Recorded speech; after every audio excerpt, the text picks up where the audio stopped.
G'day, I'm Tim Thompson and I'm out in beautiful Yakandanda in northern Victoria talking to Mark and Jackie Schmidt about some work that they're doing excluding livestock from their farm dams as part of a Landcare Gallagher grant. Now this is a really exciting project because we've got ANU and we've also got sustainable farms involved measuring the impacts on the environment. So it's a win-win situation all around. Let's go down and have a talk to some of the people involved and find out more about this and what you can do. If you like this kind of content, don't forget, hit the subscribe button, give it a thumbs up, and there's plenty more content like this and more on timthompson.ag.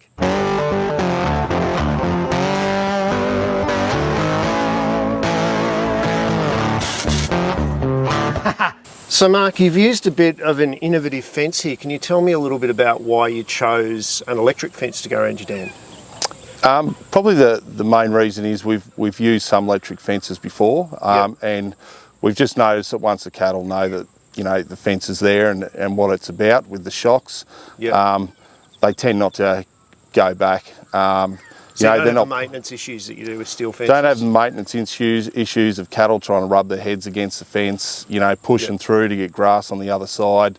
That the costs that are associated with that each time you're trying to repair fences soon adds up. So.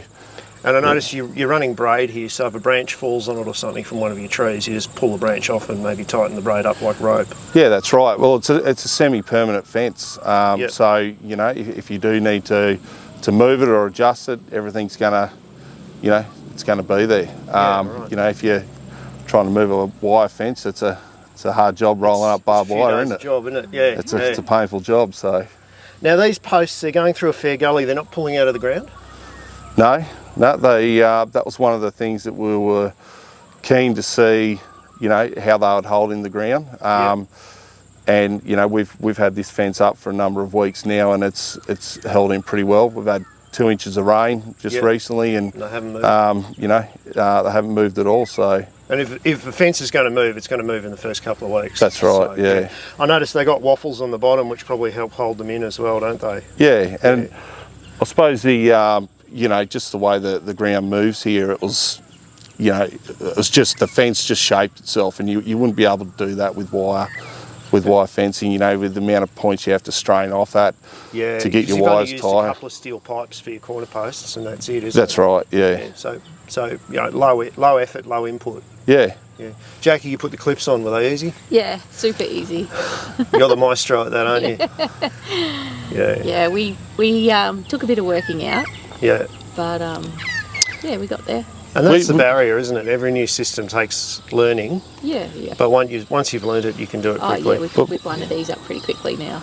Yeah, no, we're able to figure it out pretty easy. And the posts cope okay with rock? They cope all right with rock, and they also find water pipes too. So. Yeah, you busted a water pipe here, I heard. Yep. A fair bit of excavation went on there. So we knew there was a pipe roughly around there, but I sort of thought, well, what are the chances of hitting a pipe a couple of inches wide? And they're high. Right. It's like 98% if you're putting a fence in, I reckon. Yeah, that's right. Yeah. So you've got that post there in a huge area that you've dug out to find and repair that pipe, and it still stayed in the ground even though it's in the bottom of a gully. Yeah, that's right. That was all. Yeah, it was all shoveled. It was all loose. So it's not going anywhere. It's not going anywhere. It hasn't pulled out. So, Jackie, you've also combined this new fence around the dam with existing fences, and you found that this was pretty flexible? Yeah, it was easy to make it at different heights to make it work without having to take this other fence down, which was really handy. Yeah, so you got all these different clip-off points on the new fences. Yeah, you can adjust the clips and the insulators and make it all work. Yeah. Even better still, because you don't have to pull stuff down. Yeah, that's right. And that's a pain. Yeah. Well, guys, thank you very much for having us here. I really appreciate you taking us through why you did it and how you did it. Would you do it again? Yeah, absolutely. Yeah. Good on you guys. Let's go and talk to some more people. No worries. Cheers. Thanks. G'day, Graham. How are you, mate? Tim, how are you? Yeah, not too bad. I'm jolly good. You're a pretty popular talker at this event. Oh, I think the early experience of being a kid in New Zealand and coming off a farm situation and pertaining to what we were doing here about the protection of dam water Yeah. My father was doing that back in the 1960s. Now, he ran sheep and he had some really good results with protecting his dams. Yeah, he didn't did. None of us do well on dirty water. Yep. Same with livestock. Yep. So if you give livestock the opportunity of having really good quality water, what we found was the live weight gain was quite significant. And this was back in the 60s with sheep. This is back in the 60s. Simply Yeah. by taking them away from the dams, you got a live weight gain increase that was measurable. Yeah, too right. Healthy water, healthy livestock. It shows, in the balance sheet. It really does. And that was my father doing that, and you can Google Earth that same farm and it's still got those fenced dams. And they're kept there for a really good reason. And we're only losing a small amount of our land area, aren't we? But we're gaining productivity from giving that up. Yep. And I think that's the most interesting point, is that you can actually lose some productive land, but actually gain more production from that which you have left if you manage it properly. Too right. Because you're creating a buffer around that fenced resource. Yep. So any nutrients are actually absorbed in that buffer. Yep. And so that's protecting the water, that's in that enclosure. And when you trough that out, reticulate it out into a clean trough, you've gained your productivity. A lot more than the small margin of grazing land that you lose from around your dam.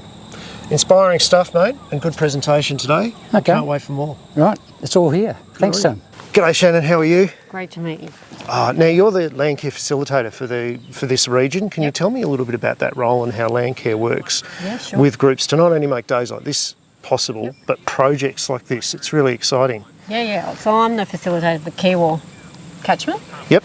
all the way from Mount Beauty down to Barranduda. Which is a fair distance, isn't it? Yeah, it is. And you're bringing farmers together, Yep. like the landholders today, Yep. with responsible corporates like Yep. Gallagher, Yep. who are involved in the industry, Yep.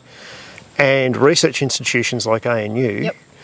to work together Yep. to not only help the environment, but also improve production. That's exactly right, yeah. And So it's no one loses out of Landcare, do they? No, and I guess that's our role, to bring these partners together, because there's so many organisations and groups doing so much good work out there. Yes. But Landcare is a real great You're the hub. grassroots organisation that brings these people together, like we've got today, as you've just said. Yes. Where all in our community and our landholders once again get the opportunity to learn from all these knowledgeable people that occur in our area. So it's really quite exciting.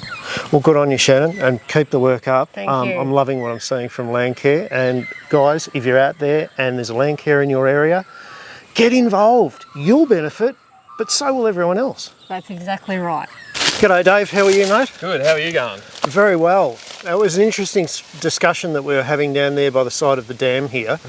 You're part of a very interesting group, aren't you? You're part of an extension and research group out of Australian National University, and it's called Sustainable Farms. Can you tell me a little bit about why it was set up?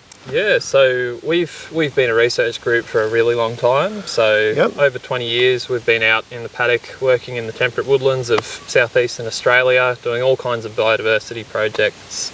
And in the last sort of 5 or 6 years we've had, I suppose, more of an emphasis on improving our extension, so really trying to make sure that our research is ending up in the right hands. And that's what really struck me today when I was talking to you off camera. Normally there's research that's done by this group of people, and then there's extension that's done by this group of people, and the poor old farmer's over here scratching his head going, well, why are they saying that? Your group is both doing research and extension at the same time in cooperation with farmers, which is a unique approach to take from a major university. Yeah, it is. I think we do it particularly well, and I think a lot of, often there's not that emphasis on extension. And like you say, one of the unique things about us is that we do have that face-to-face contact with farmers, which isn't necessarily always the done thing. But we collaborate with all kinds of people, like today we've had Agriculture Victoria, we've got Landcare here. You've got Gallagher, a major corporate here. Yeah, we have all kinds of different people that we work with, but we do, I suppose, bring that science to the paddock and make sure that farmers have an opportunity to ask questions of us, the people who know the research really well, to explain any of the sort of nuances. So this sort of scenario here with this dam, this is pretty much right up your alley. This is what you do a lot of every day with farmers. That's right, yeah. So for the past, well, since 2019, we've been doing some research around farm dams, and we've been looking at a lot of things. So as an ecology group, we're obviously very interested in biodiversity. So how do birds and frogs respond to different types of farm dam management? Yes. But we're also really interested in water quality as well. And so this dam was fenced in 2018. And we heard from the farmer today that since that time, you know, even just looking at the dam, they've noticed a difference in the water quality over that time, and that sort of transition from being a relatively turbid, not so appealing farm dam to quite a clear farm dam, which to the naked eye looks like it has pretty good water quality. And there's some good native grass species coming back and all sorts of things. There's all kinds of recovery that happens. One thing I'm interested in with the process of recovery, I would imagine that there are leaders and laggers. So what do you see typically bouncing back first in your measurements? Yeah, so some of the grasses are some of the quickest things to respond. Okay, because of that seed bank that's still there. Yeah, that's right, yeah. And I mean, typically there's still grass there anyway, but by removing that sort of grazing pressure from livestock, you're just allowing that to flourish. And really, the good news is that in terms of water quality, that ground layer, that grassy layer, really does the heavy lifting by sort of growing that filtration zone. And so actually you can see responses in water quality pretty quickly once you fence a farm dam and exclude in terms livestock. of the chemistry. Yeah, that's right. Yeah. And we've heard a lot today about the absolute importance of a filtering zone. You want your buffer to be as large as possible. And we even heard, you know, from Graham today talking about how you can fence off 17% of your land mass and still not lose any productivity. Because you're getting that benefit. That's right. Yeah, we hear landholders talk about this a lot, and often, you know, you can identify some of the the areas that are less valuable to the agricultural side of an operation can be some of the most important areas for biodiversity. So, you know, rocky outcrops or a swampy area that's not particularly good for livestock can be some of the real biodiversity hotspots on a farm. So they can harbour those predators that are going to keep other things under control and so there's allow nutrient flow and all sorts of things. There's all kinds of beneficial insects, you know, natural pest control from insectivorous birds. There's a whole, you know, a whole suite of ways that biodiversity can contribute to agricultural production, and by affiliating biodiversity with agriculture and doing it well, they can be complementary. That's really exciting. So I'm going to put a link to Sustainable Farms in the description of the video. So if anyone wants to get involved in Sustainable Farms or find out more about the research, you're just coming out with a whole heap of papers soon based on all the research that you've been doing. It's very exciting. Stay tuned. Yeah. We'll put a link in so that people can get in touch with that. Great. Good on you, Dave. Thank you very much. Thanks for the chat. I really appreciate your time today. Cheers. No, thanks for coming along. So the good news is if you want to improve productivity and biodiversity on your farm, it can be as easy as fencing off the dam. And if you're interested to find out more, there's plenty of events run like this by Landcare. Get involved. Guys, if you like this kind of video, don't forget, hit the subscribe button, give it a thumbs up, and there's plenty more content on timthompson.ag. Oh, and I've got a Patreon.